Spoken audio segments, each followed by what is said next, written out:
Assalamualaikum warahmatullahi wabarakatuh. Kami dari kelompok 8 ingin mempresentasikan hasil kerja kelompok kami yang berjudul Service Quality Analysis Use the IPA Method. Studi kasusnya layanan WD Home PT PQR Bandar Lampung. Ke bawah. Pada bagian pendahuluan yaitu seiring dengan perkembangan zaman yang pesat, tentu mendorong kemajuan dari teknologi di mana teknologi kini memiliki peran penting dalam kehidupan manusia. Karena melalui teknologi, manusia semakin mudah dalam berhubungan satu sama lain. Teknologi yang kini paling populer adalah internet, karena melalui internet banyak informasi yang berharga yang dapat diakses dengan mudah. Internet merupakan salah satu media komunikasi yang sangat cepat dan murah. Internet dikenal sebagai dunia maya karena hampir dari keseluruhan aspek kehidupan yang ada di dunia nyata ada di internet. Berdasarkan data statistik BPS, Badan Pusat Statistik, proporsi penggunaan internet per individu dari Provinsi Lampung mengalami peningkatan sebesar 22,45% pada tahun 2017, 32,41% pada tahun 2018, dan 40,17% pada tahun 2019.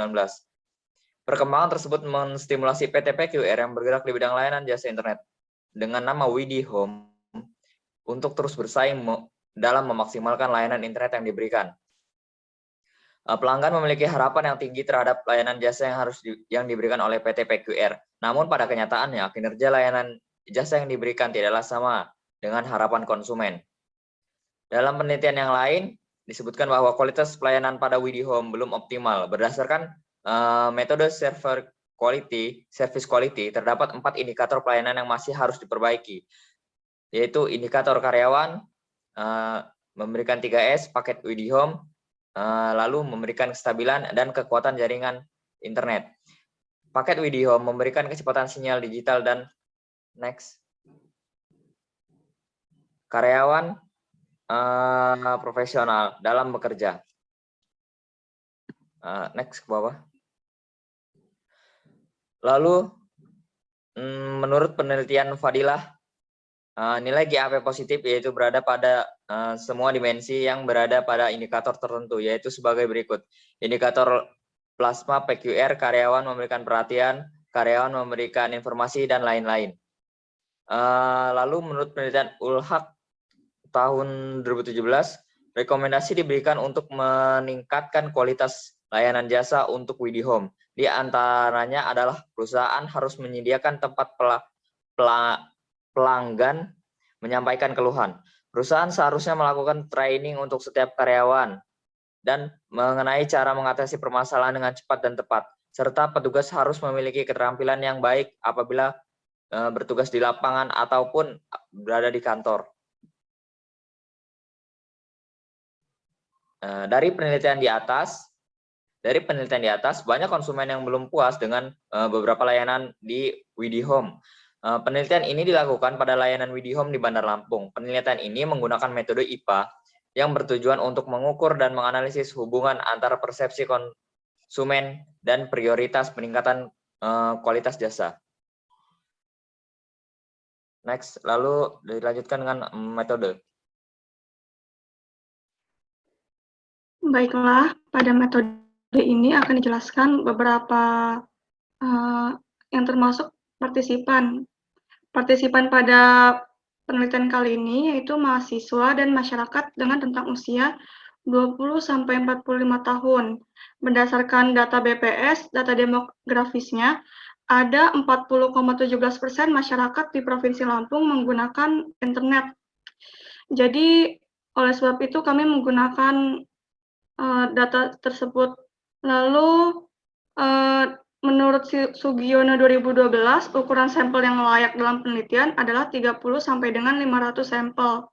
Menurut penelitian ini, kami menggunakan sampel berjumlah 50 responden itu masih layak. Selanjutnya,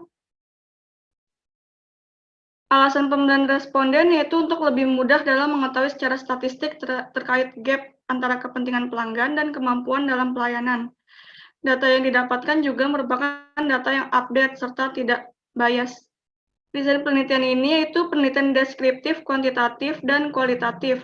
Penelitian deskriptif karena Variabel penelitian berdiri sendiri tanpa mencari hubungan antar variabel. Selain itu, penelitian mendeskripsikan tentang tingkat kepuasan pelanggan terhadap kualitas layanan jasa.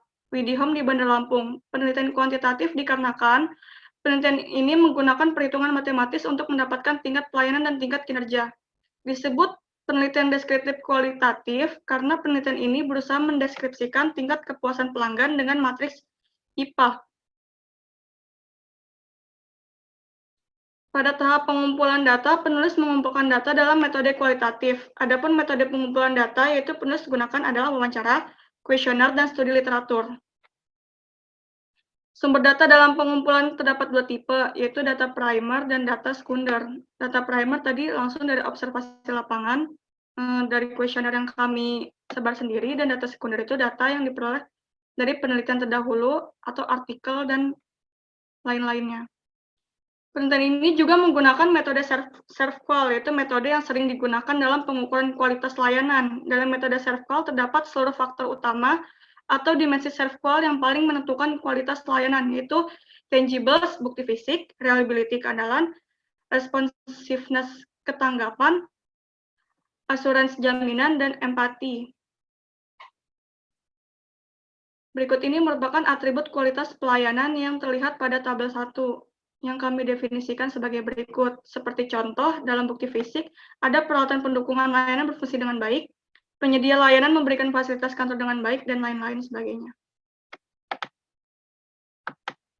Lalu metode pengukuran yang kami lakukan ada dua, yaitu uji validitas dan uji reliabilitas. Uji validitas kami menggunakan dua software, yaitu software Microsoft Excel dan software SPSS. Untuk Microsoft Excel sendiri, kami gunakan untuk mengolah datanya dengan mengumpulkan data. Untuk SPSS sendiri, kami menghitung korelasi antar item pertanyaan. Jadi, jika R hitung lebih besar daripada R tabel, maka butir soal tersebut valid. Untuk uji reliabilitas sendiri, kami menggunakan SPSS, di mana jika nilai alfa lebih besar daripada 80, maka dia reliable. Lalu, kami menggunakan Importance Performance Analysis. IPA ini menggunakan Excel untuk membuat diagramnya dengan rumus sebagai berikut. TKI sama dengan X bar I per Y bar I kali 100%, di mana TKI merupakan tingkat kesesuaian responden. XI merupakan skor rata-rata penilaian kinerja perusahaan, YI merupakan skor rata-rata penilaian harapan responden. Lalu dihitunglah X bar dan Y bar, di mana X bar merupakan rata-rata dari skor tingkat kinerja seluruh atribut, Y bar merupakan rata-rata dari rata-rata skor tingkat harapan seluruh atribut, dan K merupakan banyaknya atribut yang mempengaruhi kepuasan. Selanjutnya, sumbu mendatar akan diisi oleh skor tingkat persepsi, sedangkan sumbu tegak Y akan diisi oleh skor tingkat harapan. Lalu dicarilah X bar dan Y bar. X bar merupakan skor rata-rata persepsi atau performance, Y bar merupakan skor rata-rata harapan atau importance. Lalu setelah didapati itu, maka dibuatlah diagram IPA atau Importance Performance Analysis. Untuk prosedur penelitian, seperti yang sudah dijelaskan sebelumnya, pertama-tama kami melakukan survei studi lapangan dan studi pustaka, studi literatur, lalu didapati rumusan masalah. Kalau rumusan masalah didapati, lalu menentukan tujuan penelitian, lalu identifikasi atribut pelayanan tadi menggunakan SERVQUAL, penyusunan kuesioner awal, penyebaran kuesioner awal, dan penerimaan data kuesioner awal, data awal, lalu dilakukan uji validitas tadi menggunakan Microsoft Excel dan SPSS. Lalu kalau jika misalkan valid, dilanjutkan ke uji reliabilitas. Jika tidak, disusun lagi kuesioner untuk menambahkan data dan atau lain-lain sebagainya. Lalu setelah reliable, maka data sudah dapat diolah. Selanjutnya akan dilanjutkan oleh Rama. Baik, selanjutnya adalah hasil dan pembahasan, yang dimana bisa ke bawah terlebih dahulu, maka. Baik, untuk analisis datanya sendiri, di sini kami yang pertama menggunakan uji validitas instrumen. Atas lagi Marta, tolong.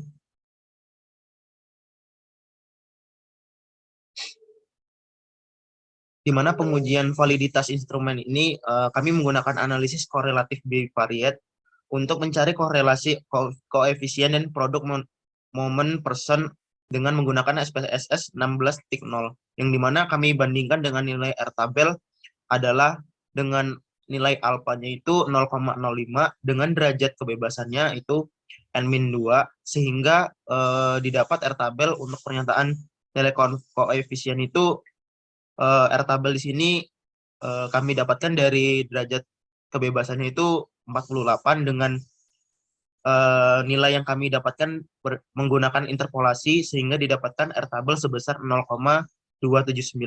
Kemudian di sini kami melakukan perbandingan antara R hitung dan R tabel dari tiap dimensi, dan dapat dilihat pada uji validitas yang terlihat pada tabel bahwasanya keterangan dari tiap dimensi itu valid.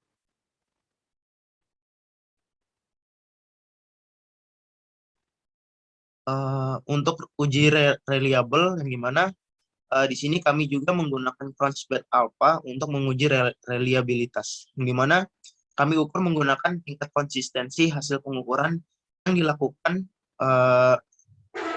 pada suatu data yang dapat dilihat di mana data melebihi angka 0,9 dan dapat dikatakan memiliki keandalan yang sempurna, dan di mana dari data ini dikatakan akurat jika nilai koefisien Cronchbed alpha-nya lebih besar sama dengan 0,985. Kemudian untuk analisis gap kualitas pelayanan dengan metode SERVQUAL, yang dimana hasil dari perhitungan nilai atau gap dari SERVQUAL sendiri dari pihak PQR itu dapat dilihat pada tabel di bawah. Tolong ke bawah, Marta. Baik, dapat dilihat pada perhitungan nilai gap yang dimana pada beberapa statement atau pernyataan itu terdapat kesenjangan yang bernilai negatif pada pada statement pertama, ketiga, kelima, ke-8, ke-10, ke-12, ke-13, ke-14, ke-15, kemudian ke bawah lagi tolong Marta. Ke-21, ke-23, dan statement ke-24 dan ke-25. Di mana dari hasil gap ini secara keseluruhan jika bernilai positif maka pernyataan fasilitas jika bernilai positif maka statement yang telah diajukan itu merupakan pelayanan yang telah terpenuhi, dan jika bernilai negatif maka akan bernilai tidak memenuhi atau kurang. Selanjutnya pada analisa peningkatan pelayanan dengan metode importance performance analysis, yang dimana di sini setelah dilakukannya perhitungan terhadap gap yang telah didapat, setelah itu kami membuat diagram kartesius yang dibagi ke dalam 4 kuadran, yaitu kuadran A, kuadran B, kuadran C, dan kuadran D dengan gambar berikut. Selanjutnya penjelasan dari IPA analisis akan disampaikan oleh Saudari Dian. Berdasarkan gambar importance performance analysis, maka dapat diketahui terdapat 2 atribut yang berada di kuadran A, kemudian ada 9 atribut berada di kuadran B, 7 atribut berada di kuadran C, dan 3 atribut berada di kuadran D. Sehingga atribut-atribut yang perlu menjadi prioritas yang didahulukan untuk dioptimalkan adalah atribut-atribut yang ada pada kuadran A dan kuadran C, karena perusahaan yang belum mampu menunjukkan kinerjanya secara memuaskan. Kemudian ini adalah penjelasan atribut setiap kuadrannya. Berdasarkan penelitian yang telah dilakukan, maka dapat ditarik kesimpulan bahwa tingkat kualitas pelayanan yang diberikan oleh PT PQR kepada konsumen belum memenuhi kebutuhan dan ekspektasi pelanggan. Tidak terpenuhinya kebutuhan dan ekspektasi pelanggan dapat ditunjukkan dengan nilai kepuasan pelanggan pada 5 dimensi, yaitu ada tangible, reliability, responsiveness, assurance, dan empathy. Dari penelitian yang dilakukan, dominan bernilai negatif sehingga dapat dikategorikan ke arah pelanggan yang tidak puas terhadap pelayanan yang diberikan, sehingga dimensi responsiveness, assurance, dan empathy perlu dilakukan perbaikan. Atribut-atribut kualitas pelayanan yang menjadi perbaikan diprioritaskan pada PT PQR, yaitu atribut yang masuk ke dalam kuadran B meliputi peralatan pendukung layanan berfungsi dengan baik, terdapat fasilitas kantor yang baik, kantor memiliki tempat tunggu yang nyaman untuk pelanggan, harga yang diberikan sesuai dengan keterangan di brosur, kemudian pemasangan Widihome selalu cepat dan tepat waktu, customer service Widihome ramah dalam memberikan pelayanan terhadap pelanggan yang datang untuk bertanya-tanya maupun berkonsultasi, dan yang terakhir pihak Widihome memiliki jam operasional sama dengan jam kerja pada pengukuran dan analisis hubungan antara persepsi konsumen dan prioritas peningkatan kualitas produk dan jasa. Sekian presentasi dari kelompok kami. Wassalamualaikum warahmatullahi wabarakatuh.